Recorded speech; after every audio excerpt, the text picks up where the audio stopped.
Et le fait qu'elle parle dans son interview de l'éducation de ton fils. Alors ça, par contre, c'est un sujet dont je ne rigole absolument pas là-dessus. Donc, je pense que la seule chose qui peut m'énerver et me mettre hors de moi, c'est vraiment ça. Donc, on parle de mon fils. Si elle veut parler de l'éducation de mon fils, moi, je parlerais bien de son éducation à elle, d'être une fille aussi légère que ça. J'aimerais bien voir alors sa mère comment elle est, puisqu'elle a éduqué une fille comme ça qui couche le premier soir. Allons-y, parlons de l'éducation. Ah, pourquoi elle a couché avec Benoît? Ben, je ne sais pas, je n'étais pas avec eux. Mais tu Donc, viens de qui dire, sait, tu viens de parler de son éducation en disant une fille qui couche le premier soir. dans un lit, d'accord? Moi, je n'étais pas dans la chambre. Une fille, un garçon, forcément. Il a dû se passer certaines choses. Sous une couette, d'autant plus. Moi, je dis ça, je dis rien. Après, je ne sais pas, hein, je ne confirmerai rien. Mais ça te touche qu'elle parle de ton fils? Clairement, en gros, dans son interview, elle te fait comprendre que tu ferais mieux d'aller t'occuper de l'éducation de ton fils parce que, en gros, c'est pas avec ton comportement que tu vas réussir à bien éduquer ton fils, quoi. Mais mon comportement à l'heure actuelle, il ne m'a jamais desservi dans ma vie. Je préfère avoir un caractère que d'être fade comme elle et de n'avoir qu'un caractère, d'accord?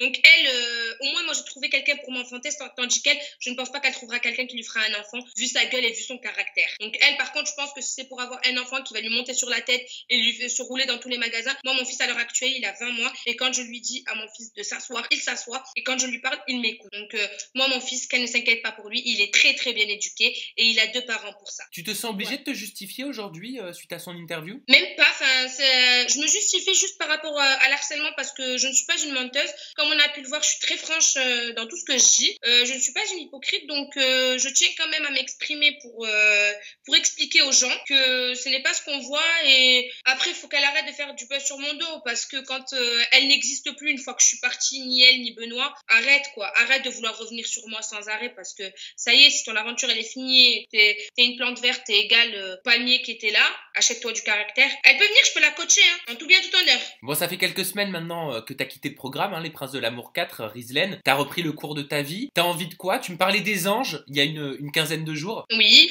donc effectivement, moi j'ai repris le cours de ma vie.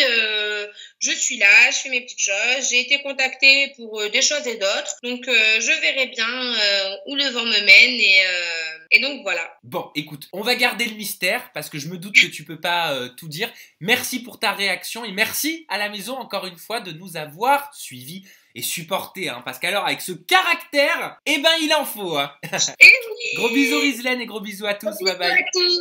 On m'enlèvera pas mon sourire.